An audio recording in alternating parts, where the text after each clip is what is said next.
All right, so what I'm going to talk about now is the way it looks when you're executing the search warrant and planning for the seizure after you have written a fine document that Emily trained us on. What she was telling you is a combination of things that we learned over the years and oftentimes found out during the prosecution of a case that maybe we should have included something in the search warrant that would cover us later. So you have the opportunity to benefit from our years of mistakes. And it goes back to what I was saying about once you find a way that does stand up to the most inconsiderate defense attorney, it's great to just incorporate that into your process because you know it's been attacked and it held up. Doesn't mean somebody else isn't going to shoot a hole in it, but you have a little more assurance that it's going to work. So as you know, a search warrant basically allows law enforcement to violate a person's constitutional right to privacy for the purpose of searching for evidence of a crime. This is something that we train our non-law enforcement folks who are going in onto a scene with us right off the bat, is we try to explain to them what an important and serious event this is, that we're going into someone's property and home, and we need to be on our best behavior and very focused on the task at hand. And we're going to talk, we have a presentation that I'm going to share with you that we give to our volunteers and staff prior to doing a search warrant that explains all of that in great detail, that I find very helpful so that so that everyone who goes into that property understands the rules of the game. Okay, so this is the presentation that we give to our fellow staff and volunteers who are helping us execute search warrants. The first thing that we explain to those folks is that because they're coming on in service of our warrant, that they're an agent of the Oregon Humane Society Law Enforcement Division, and they have to behave as such. One of the things that it's so easy for people to do, it's almost like an involuntary reaction for us now to pull out a cell phone and take a picture of something that we see that's cool. And so one of the first things that we tell our staff and volunteers about is to absolutely not take any photographs or video. If they see that we're taking photographs or video, that they need to be very careful about what they're doing if they're in the frame during that time, or what they're saying if we're in the process of videotaping. And then once they get home, and if you've been on some of these large animal rescue cases, you know it can be very impactful and emotional, and you end the day filthy and exhausted, but you feel like you did something really great. The volunteers that are involved in those types of cases also feel that way, even maybe to more of an extent than we do, and the first thing they want to do is go home and write about it on Facebook and talk about what they saw. But because they are an agent of us, we prohibit that right off the bat. One of the things that we do is we work with our PR and media department to issue kind of a formal press release. And once that hits our Facebook page, we allow our volunteers and staff to share that without adding on additional comments like, I was there, I saw the dead puppy, things like that. They just have to maintain a truth to that original statement, because we don't want to be having them subpoenaed into court to testify, and we don't want to have to be trying to explain some of the comments that they may have made in service of our warrant. We always talk about appropriate behavior and to be aware of filming and photography, both by the media if it's applicable or by us. And I will tell you, I know these rules, I wrote these rules, but yet, just 2 weeks ago, 3 weeks ago, I went into a case and moved a door out of the way, and there's this hole in the dirt full of puppies, just these little, they were like a potato, like 4 little potatoes, and I picked them up and I just melted. And I'm like, oh, puppies, so adorable. And then look back and there they are filming, and I was just being this mushy puppy lover on camera. But you do want to train people to be aware of what's going on around and be very serious and professional in behavior while you're on scene. It's important that the folks who are there working with the animals or helping you collect animals understand that they're not there to handle property or to do the search unless they're assigned to search, and that they shouldn't change or alter any of the property unless someone has instructed them to do so. Again, it's important not to engage in conversation with the suspects. That can be a tough one, especially for you guys who are in the equine rescue business. If you're out on scene helping bring the horses in, you might have very specific questions if the suspect is standing there about when the horse was bred or when was the last time that they saw a farrier, or things that you might notice as experts that you need, that could benefit either your future care of the animal or the investigation. But in those cases, I can't tell you how important it is not to interact directly with the suspect, but to use your investigator or your police officer as the conduit for those types of conversations. So if you see that the horse has some wound, in the back end that maybe the officer didn't notice, it's completely appropriate to pull them aside and ask them if they're in a position to speak with the suspect about that. That way your expertise is being taken advantage of, but there's no direct communication between you and the suspect. I tell all of our people, don't touch the horses, and I learned that from my boss, Dr. Ottoman. She has great respect for horses, and she has a real keen eye to people who are not expert horse handlers, and she has taught me from early on to get experts in to handle the species that you're dealing with. I'm an expert dog handler, but I would not be the one to go out and wrangle the horses. So we bring in the people who are best at doing that type of job. When we prepare to execute a search warrant, and for you guys, if you have the ability to set up a team, the best thing to do is to establish some roles. Incident commander, of course, takes care of all of the planning and execution of the warrant on site, who does what and when.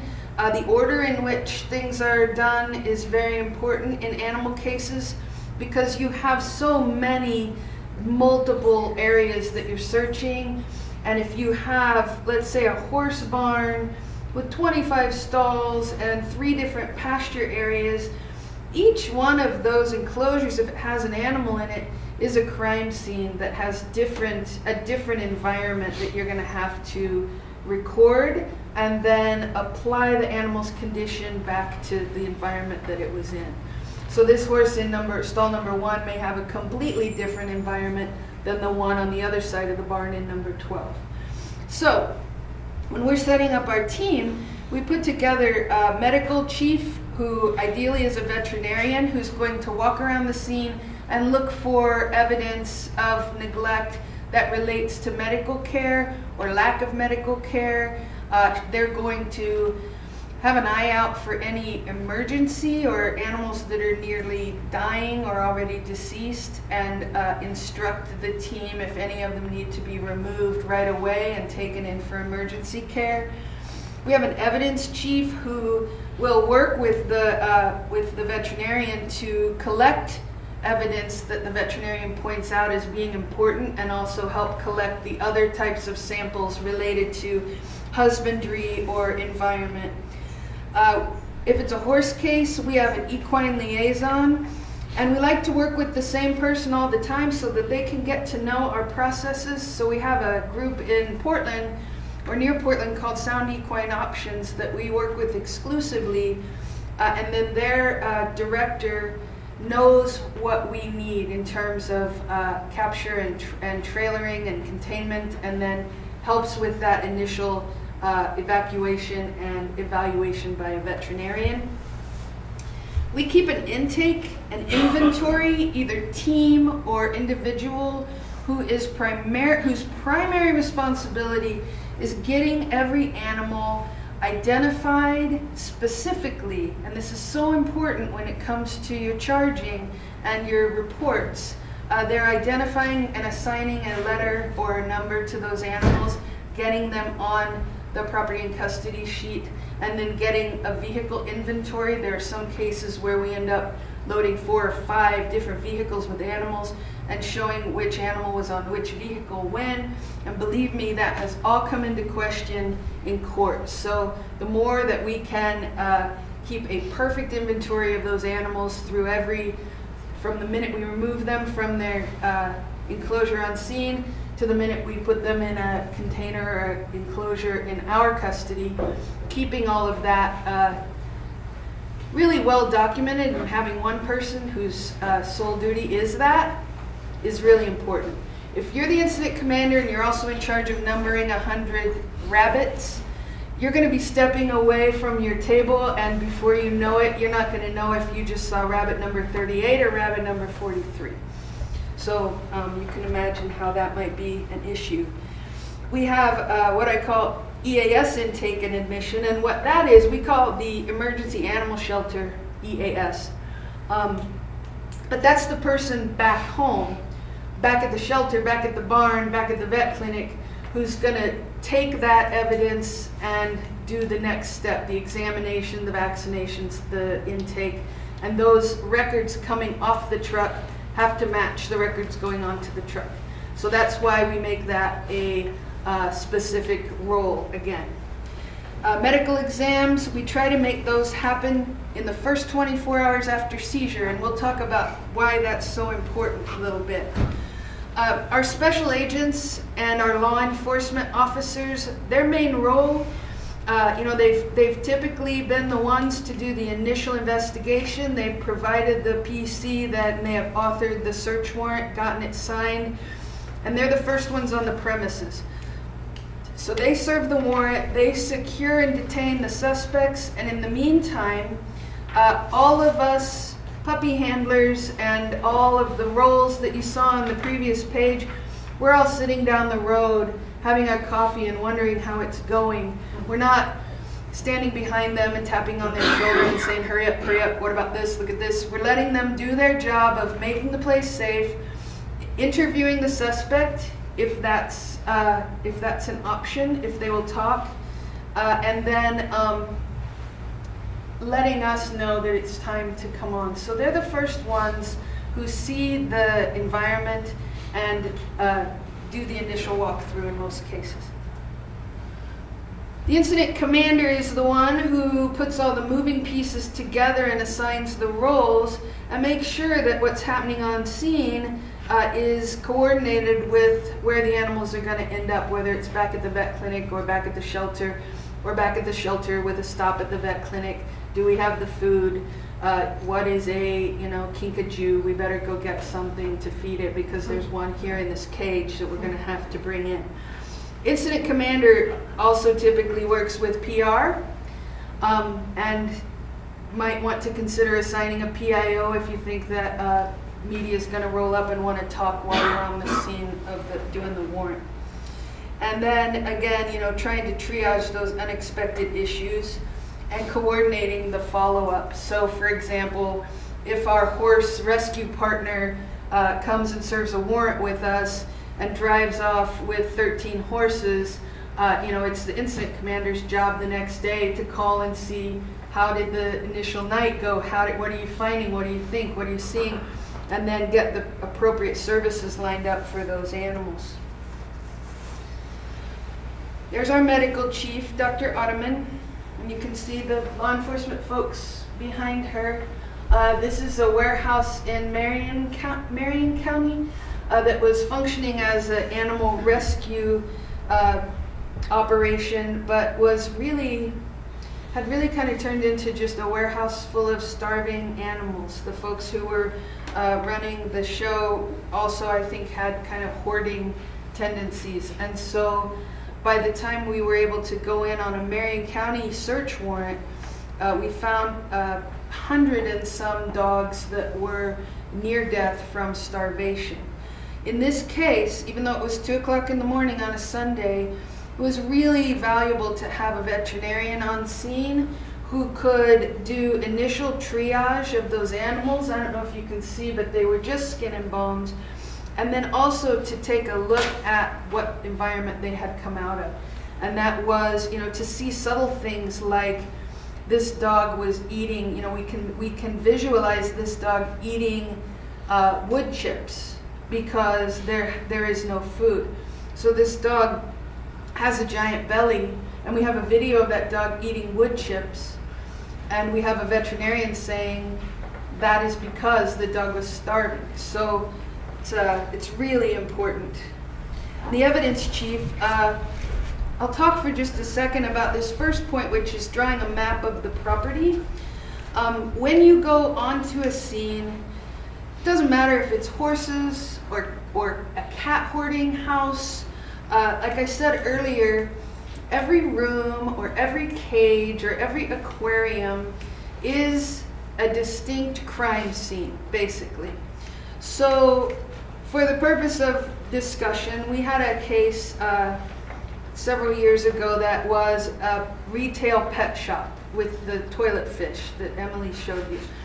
And it was a 2-story house that had been converted into a retail pet shop, and it had about probably 8 rooms where different animals were housed.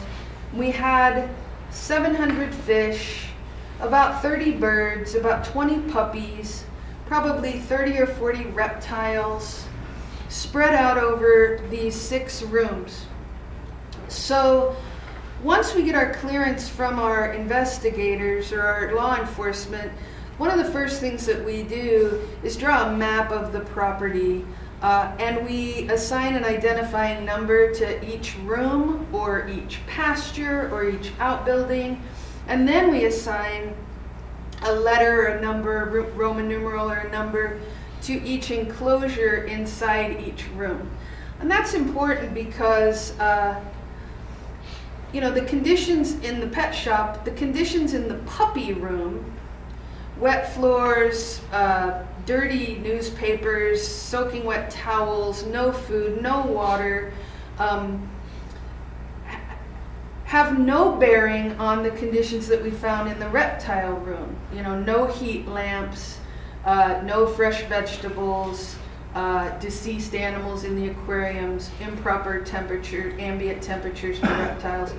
So when you start by drawing a map and identifying every enclosure, then as you start to take the animals out and give them a number, 2 weeks from now, you'll be able to put that animal back in that cage, in that room, by just as simply as by using a series of numbers. And that's really important. It's can be tough to remember because when you go into a situation, if it's horrific, the first thing you want to do is start pulling animals out of the cages. But what we do is we send our veterinarian around. If she sees something that's an emergency, we will deal with that. But otherwise, we start with our map and our identification.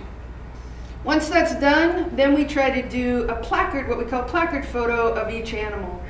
When you're doing animal placard photos, you'll read and you'll learn that you want to do those 5 views, front, back, over the top, and from each side of every animal. And that's important to identify markings, the color patterns, wounds, body condition.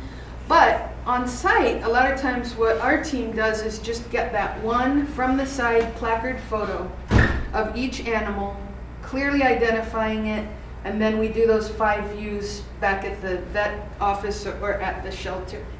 That way if you have photos at different times in the case, then even if you get your photos later suppressed for whatever reason, at least you had that one picture on scene. So you have photos at different times, and that kind of secures that you're going to have admissible photos at some point down the line for you to use. When we do equine cases, I can't tell you how important it is to have people who can collect the horses safely. I'd say 70% of the time on our horse cases, we're dealing with horses that are um, stallions, or have never been in a trailer before, or have never had a halter on before. And so having people who can account for that and safely get the animals contained and trailered and moved is so important. The last thing you want is to injure an animal while you're trying to rescue it. So this is what our property and custody process looks like. We identify the animals in as many ways as we can. If it has the ability to attach a collar, we will do that. So cats and dogs that we can handle, we will attach a collar with their name. In the case of our birds case that we did a few months ago, you can't put a collar on those birds. So what we did for them is we made a dog tag with that number on it, and we clipped it to their cage. So they had, in essence, an identifier for them and an identifier for their cage. We do the photograph. Here I put 2 view. 1 view is essential, but 2 view is ideal. We have a vehicle inventory sheet, so beyond our property and custody sheet, and we've given these guys copies of all of these. Then we have a vehicle inventory sheet, so everything that goes on truck A is listed on that vehicle inventory sheet. We put the placards with the animals if we can. So if it's a cat or a dog going into a crate, it's going to have a collar on it. Its placard is usually a 5x7 index card, because then we can just tape them to the top of the crate and it goes with them. When they show up at the vet clinic or the shelter, they can pull that placard off and use it for the additional photographs. Transport people. So one of the things that I always worry about is having enough people on site. And what has happened in the past, if we have a case where we're taking off 200 dogs, and some of my animal handlers are also my drivers, by the time I've sent off 2 vehicles, suddenly I don't have any animal handlers left. So I always try, if I have the luxury to staff it properly, to have people whose only job is driving those trucks, so that I don't lose my whole team once the trucks start leaving the site. The transport people can assist with loading and unloading the crates, assisting with collaring and photos, and then they're definitely important in getting things from A to B. When we get the animals to the shelter, or if they go to a veterinarian clinic first, again, gosh, we sound so uptight, don't we? We check the IDs and collars back to the placard, back to the inventory sheet, and back to the property and custody sheet. When we take an animal out of the travel crate and put it in a kennel, we have a way to put that placard right there. Never leaves the animal. They've still got their collar on. So then when the medical team is ready to come along, or our next photography team, they always know to grab the animal and then pull that card off and take it with. So for the first few days that we have somebody in custody, that kennel card, that ID card goes with them everywhere. If you have the ability to have a logistics lead, we don't usually have that luxury, do we? I would love to have that. But, they can be the person who coordinates the driver dispatch and return. Sometimes we're 2 or 3 hours out when we're serving a warrant, and we will call our team in to receive them back home. They'll be home watching TV until half an hour before we get there. So having a liaison who can coordinate that second shift of people on a big investigation seizure is always helpful. Admissions folks are the ones who take the animals and receive them into the shelter system. One of the interesting things about the way we work, and I imagine with your animal shelters too, we're kind of operating with 2 sets of information. We have the identification and information that goes back to our property and custody and our chain of custody and our placard photos and identification. And then we have the folks at the shelter who just want to know what to call the animal and what to put in the computer to give it a name. So one of the things that we did, and I think this was a great idea, and I would recommend it to you, because once we started doing it, we never had a problem with identifying our animals. And that is, whenever we go in on a case, and let's say we have 75 animals, we make a list in advance. We just kind of have these stored away of A through Z, and then starting after Z, AA, AB, AC, AD. So the first animal we pull off site is animal A. The 45th animal that we pull off site is going to be animal AJ. And then we instruct the shelter team or the rescue folks back at the barn to name those animals according to that identifying letter that we put on them. So if we took horse number J, when he gets to the barn, those volunteers are going to name him Jeremy, and we're going to always know that that was horse number J. Instead of we name him J and the horse barn names him, you know, Spirit of the Wind, and then we don't know who he was. And they can call him whatever they want, but in the paperwork and for the purpose of any communication with us, he's always going to be Jeremy. If Jeremy has a baby, or Jenny, I guess, has a baby, her name will be whatever was at the end. If we left off at AJ, then her baby will be AK, and we'll go down from there. Can't tell you how helpful that can be. Once we get back to work, the veterinarian's job really just starts, and we try to get a full physical exam of every animal within 24 hours, and that's because it's easy to say that a condition can change. I think we can all agree that an animal's condition can change quite a bit within 24 hours. If they come in to you and they're dehydrated, you give them water, they wake up the next morning. In a lot of cases, they're not significantly dehydrated anymore. So a lot of things can happen in 24 hours. The other problem is, if we don't get them examined by a veterinarian right away, and we wait 24, 48, 36 hours, there's no reason why someone couldn't say, well, you know, he didn't have that wound when you took him. Something must have happened between the time of you, heathen, loading him into the truck and the veterinarian seeing him. So that's why it's so important to document, have a veterinarian document, pull the diagnostics, get those photos and treatment plans in place as soon as possible. The other thing that makes this so important is, in the case of animals that are not receiving medical care, and that's what you're going to be citing on a failure to receive medical care, it's how important is it that once you take the animal, you hurry up and provide medical care. Otherwise, you're doing exactly what you're charging the owner for doing. So if that cat has a broken leg and you're citing someone for failure to provide care, if you seize it, you better get that leg taken care of right away. Don't just take him back and put him in a kennel. If you have a PIO or media person with your agency, the best thing that they can do is be a liaison to the media that shows up. They may want to do some recording on site, and you guys are probably all really aware of what the limitations of that are in the service of a search warrant on private property. They may work with you to issue a press release.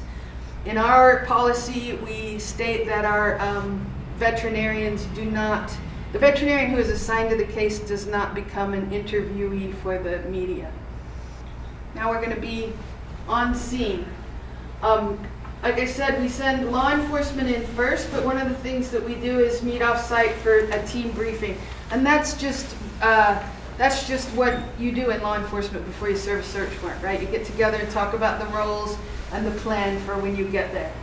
We will do a risk assessment with law enforcement if we think that someone has a high probability that they're going to have weapons or throw a fit when we get there.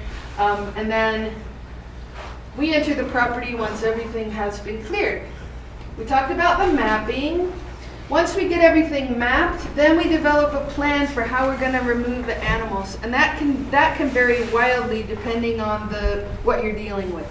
You might have a group of wild horses out in the muddy pasture, and you might have 30 horses in individual stalls in the barn. So you're going to decide, are you going to deal with the crazy ones first, or are you going to wait until you're exhausted at the end of the day to try and wrangle those 30 horses? So your plan for removal and loading can be based on an awful lot of different situations. We had a case where I think we had 100 and some Akita dogs, which are big Japanese protection animals. They each weigh about 130 pounds apiece. And we had a couple barns full of little dachshunds and chihuahuas. So our job, we had to decide, do we want to deal with the Akitas or the chihuahuas first? And how do we want to present them back at the shelter? We decided to send them the easy dogs first, so that they could get a lot more done with those animals, start working on them, while we dealt with the ones that were going to be much more difficult to capture and load. So it just depends on the factors involved with the population that you're dealing with. Important things to remember, like I said, no animals should be removed from their enclosures until the evidence collection team has done their work. For us, that can take up to an hour or two to get everything videoed and photographed in place. It's important, especially if the enclosure itself plays a really big role in the neglect.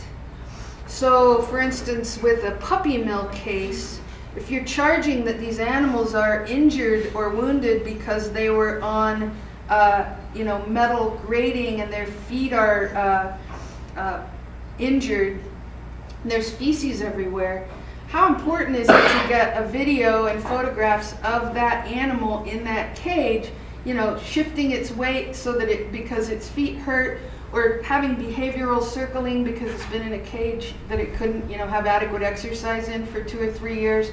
So as you know, that kind of evidence, you have one shot to get it, and you don't want to remove any of the animals until you feel like you've portrayed the situation accurately. I always tell everybody not to talk while evidence video is being shot. So when we're doing our video, we announce to the volunteers and the staff that we're filming, and everyone gets to shut up. No unauthorized handling of evidence, even if it's really cute. Stay with your team and your assigned role. That's very important. And then no animals go onto the truck until they've been logged onto all of those forms that we talked about. We talked about how the placards stay with the animals. There's a photo of how we use that. The placard contains the case number, the animal ID, a description of the animal, and the animal's name or identifying name. In this case, we have a dog that we named Cotton, and so we have that listed there. Be careful about getting too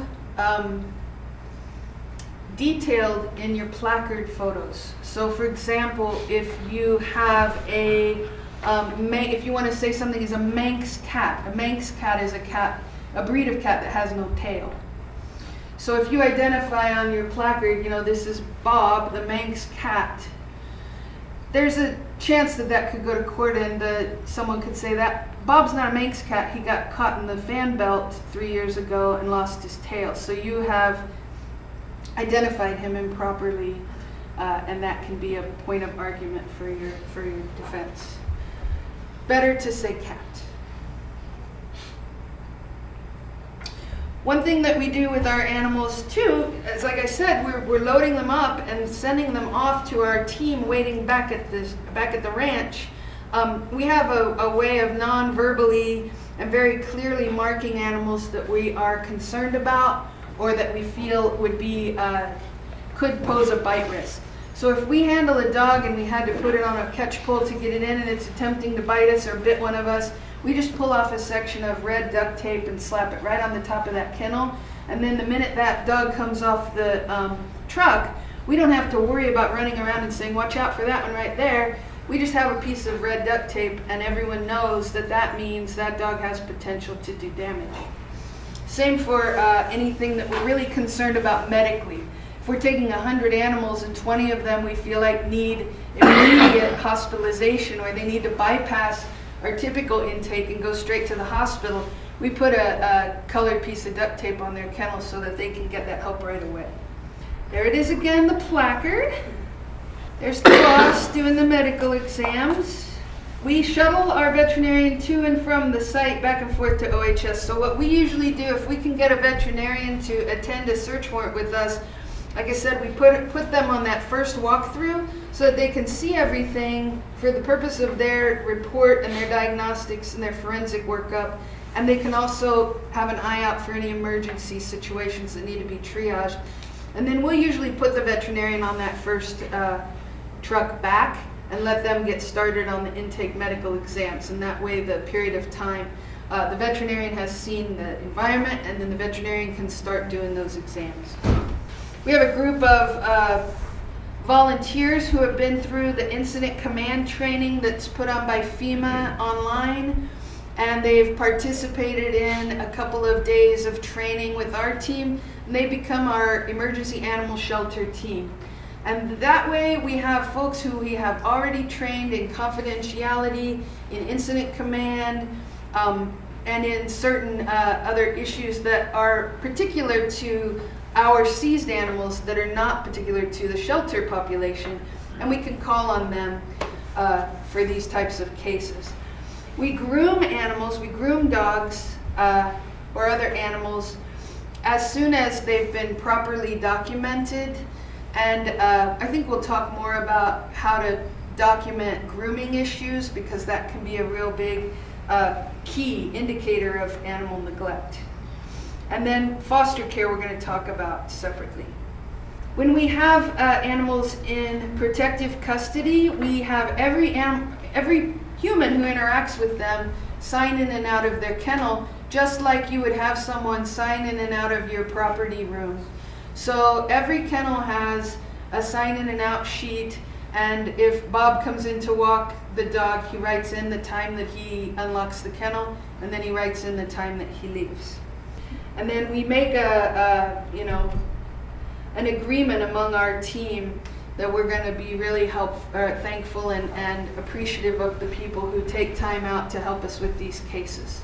We can't have that group. We can't do what we do without the volunteers, without the specialty rescue groups, and that's everything from equine rescue to 4-H groups who deal with cattle and exotic animal rescue and specialists that help us, and we just always want to be so appreciative and so kind to them for what they're taking time out to help us with. This is where we told people to meet, 5:30 a.m. That's kind of the thing. We have a search warrant lunch, which is peanut butter and jelly and string cheese. And this is what we look like when we're